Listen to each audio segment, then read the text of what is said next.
Hello students, welcome to my channel. I'm your maths teacher Charu. Today we will discuss next questions of exercise 3.5 chapter 3 playing with numbers. Now question 3. So question 3 statement is which factors are not included in the prime factorization of a composite number?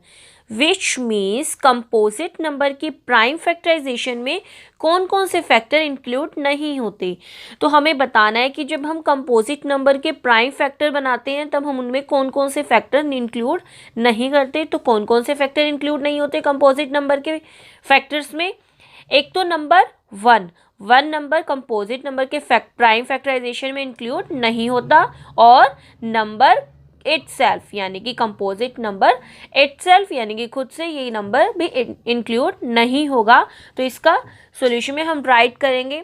इन्होंने पूछा हुआ था which factor are not included in the prime factorization of a composite number. तो इसका answer right करेंगे 1 and number itself.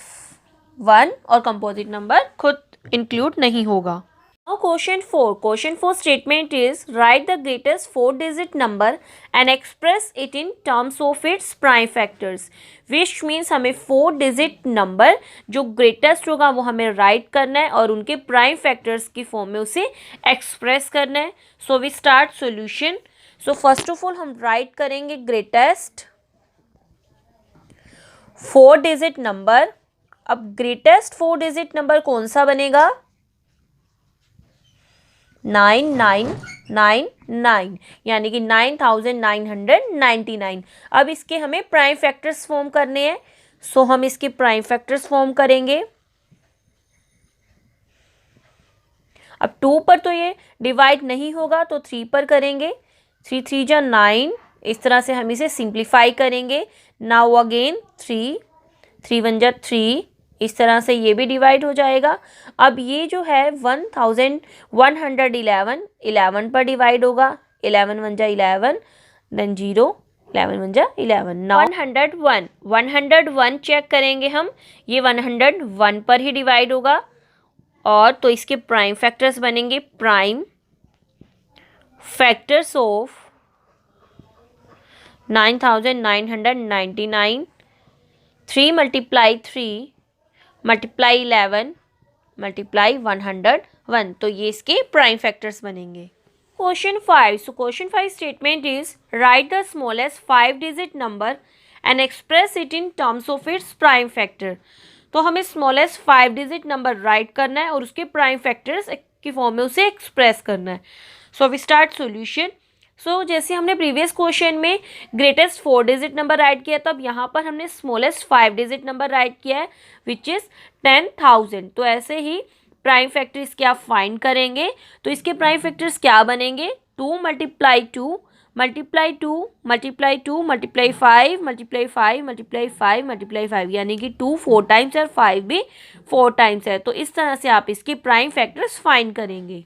Now question 6. So question 6 statement is find all the prime factors of 1729 and arrange them in ascending order. यानी कि 1729 के हमें prime factors find करने हैं और उन्हें अरेंज करना है असेंडिंग ऑर्डर में। Now state the relation if any between 2 consecutive prime factors. और हमें इनके 2 कंसेक्यूटिव प्राइम फैक्टर्स के बीच में जो रिलेशन है उन्हें स्टेट करना है। सो फर्स्ट ऑफ ऑल हम प्राइम फैक्टर्स फाइंड करेंगे। So we start solution. Prime factors find करेंगे हम 1729 के। तो अब हम ये चेक करेंगे कि किस पर ये कम्प्लीटली डिवाइड हो जाएगा।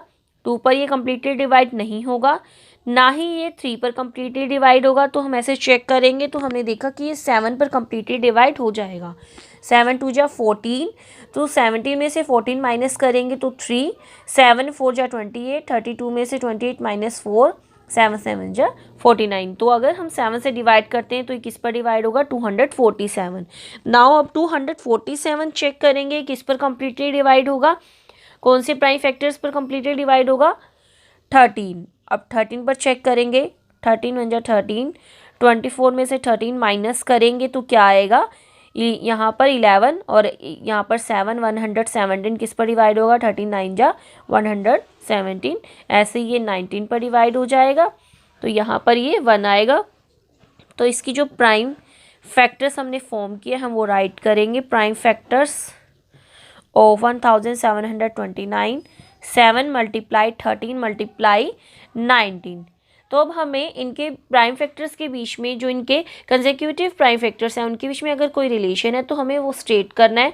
अब हम देख रहे हैं इनके जो प्राइम फैक्टर्स हैं वो 7, नेक्स्ट है 13, उसी नेक्स्ट है 19। तो इनके बीच में कितना कितना गैप है, 13 और 7 के बीच में गैप कैसे पता लगेगा, इन्हें माइनस करके, यानी कि इनका डिफरेंस चेक करके। 13 माइनस 7 6 बनेगा। ऐसे ही 19 और 13 का डिफरेंस चेक करेंगे, 19 माइनस 13 6 बनेगा। यानी कि जो इनके कंसेक्यूटिव प्राइम फैक्टर है उनका जो डिफरेंस है वो कितना बन रहा है, 6। तो हम इनका रिलेशन स्टेट करेंगे। Relation is difference between two consecutive prime factors is 6। हमें इस क्वेश्चन में 1729 के प्राइम फैक्टर्स फाइंड करने थे। तो हमने फर्स्ट ऑफ ऑल इनके प्राइम फैक्टर्स फाइंड किए। तो हमें इनके प्राइम फैक्टर्स को असेंडिंग ऑर्डर में अरेंज करना था। असेंडिंग ऑर्डर में सबसे पहले हम स्मॉलेस्ट नंबर रखेंगे प्राइम फैक्टर्स में। तो ये असेंडिंग ऑर्डर में ऑलरेडी अरेंज है। सबसे पहले 7, देन 13, देन 19। तो ये ऑलरेडी इनका असेंडिंग ऑर्डर है। नाउ नेक्स्ट हमें इनका रिलेशन बताना था जो इनके कंसेक्यूटिव प्राइम फैक्टर्स बन रहे थे। तो हमें इनका रिलेशन बताया कि जो इन कंसेक्यूटिव प्राइम फैक्टर्स हैं उनके बीच में कितना कितना गैप है, 6, यानी कि difference between two consecutive prime factors is 6। Now question 7. So question 7 statement is the product of three consecutive numbers is always divisible by 6. Verify this statement with the help of some examples. Which means जो 3 consecutive numbers का जो product बनता है वो हमेशा 6 से ही divisible है। तो हमें इस स्टेटमेंट को वेरीफाई करना है कुछ एग्जाम्पल की हेल्प से। So we start solution. First of all हम कुछ एग्जाम्पल लेंगे और शो करेंगे प्रोडक्ट ऑफ 3 कंसेक्यूटिव नंबर कि डिविजिबल है 6 से। So product of 3 consecutive numbers, example लेंगे हम 1 मल्टीप्लाई 2 मल्टीप्लाई 3। अब ये क्या है, कंसेक्यूटिव। 1, 2 और 3 यानी कि इन तीनों को मल्टीप्लाई करेंगे तो क्या आएगा, 6। ऐसे ही नेक्स्ट 2, 3, 4, तो इनको मल्टीप्लाई करेंगे, 2 3 ज़ा 6, 6 4 ज़ा 24। नेक्स्ट हम लेंगे 3 मल्टीप्लाई 4 मल्टीप्लाई 5। तो हमें ऐसे नंबर लेने हैं जो कंटिन्यूस में चल रहे हो, कंसेक्यूटिव हो। 3 4 ज़ा 12, 12 5 ज़ा 60। नेक्स्ट लेंगे 4 मल्टीप्लाई 5 मल्टीप्लाई 6, 4 5 ज़ा 20, 26 ज़ा 120। तो अब जो ये एग्जाम्पल हमने लिए हैं इसकी हेल्प से हम शो करेंगे कि ये जो इनका प्रोडक्ट बनता है वो 6 से डिवाइड हो रहा है या नहीं। अब इनका वंस प्लेस चेक करेंगे। वंस प्लेस बनता है 6 4 0 0।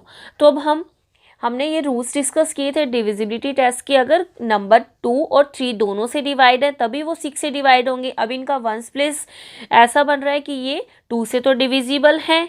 अब हमें 3 से चेक करना है। अब 6 3 से डिविजिबल है। 3 से चेक करने के लिए हम नेक्स्ट नंबर में उनका सम चेक करेंगे। 2 + 4 = 6। अब 6 भी 3 से डिविजिबल है। ऐसे ही नेक्स्ट 6 + 0 6, 6 भी 3 से डिविजिबल है। ऐसे ही 1 2 0 का सम चेक करेंगे, बनेगा 3, वो भी 3 से डिविजिबल है। तो अब ये जो नंबर है वो 3 से डिविजिबल है और 2 से भी डिविजिबल है। अब ये 2 और 3 दोनों से डिविजिबल हैं तो 6 से भी डिविजिबल हो जाएंगे, क्योंकि हमने डिविजिबिलिटी टेस्ट में डिस्कस किया था अगर नंबर 2 और 3 दोनों से डिवाइड हैं तो वो 6 से डिवाइड हो जाएंगे। So we write 6 24 60 and 120 are divisible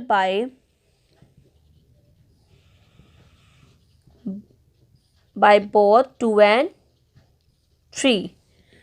Therefore 6 24 60 120 are divisible by 6, which means product of 3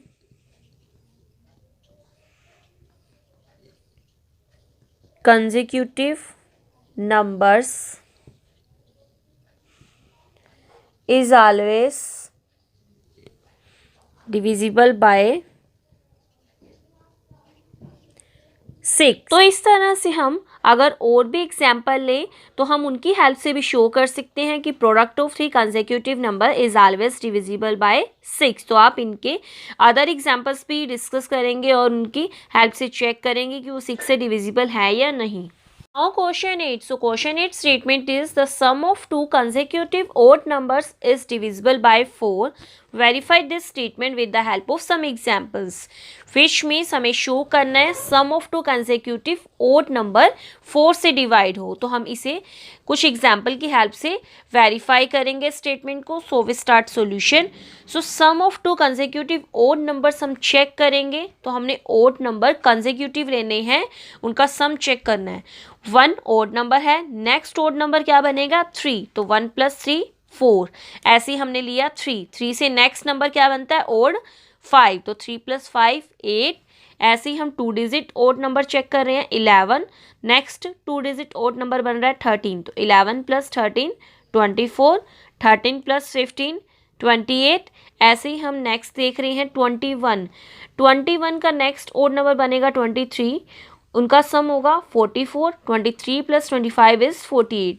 जैसे हमने ये एग्जाम्पल ही, आप अदर एग्जाम्पल भी ले सकते हैं, लेकिन वो कंसेक्यूटिव ओड नंबर होने चाहिए, उनका सम चेक करना है। तो आप यहाँ पर देखिए 4 8, ये दोनों 4 से डिवाइड हो रहे हैं। ऐसे ही 24 और 28 ये भी 4 से डिविजिबल हैं। सिमिलर 44 भी 4 से डिविजिबल है एंड 48 भी 4 से डिविजिबल है। So clearly 4 8 24 28 44 48 are divisible by 4। तो हमने ये जो सम चेक किया है कंसेक्यूटिव ओड नंबर्स का, वो क्या हो रहा है डिविजिबल हो रहा है 4 से। Therefore the sum of two consecutive odd number is divisible by 4। यानी कि जो हम स्टेटमेंट हमने चेक करनी थी, तो हमने कुछ एग्जाम्पल लिए। ऐसे ही आप अदर ओड नंबर्स के एग्जाम्पल की हेल्प से ये चेक कर सकते हैं कि वो 4 से डिविजिबल है या नहीं। Today we have discussed question 3, 4, 5, 6, 7 and 8 of exercise 3.5 chapter 3 playing with numbers. I hope so you all understood these questions clearly. Thank you.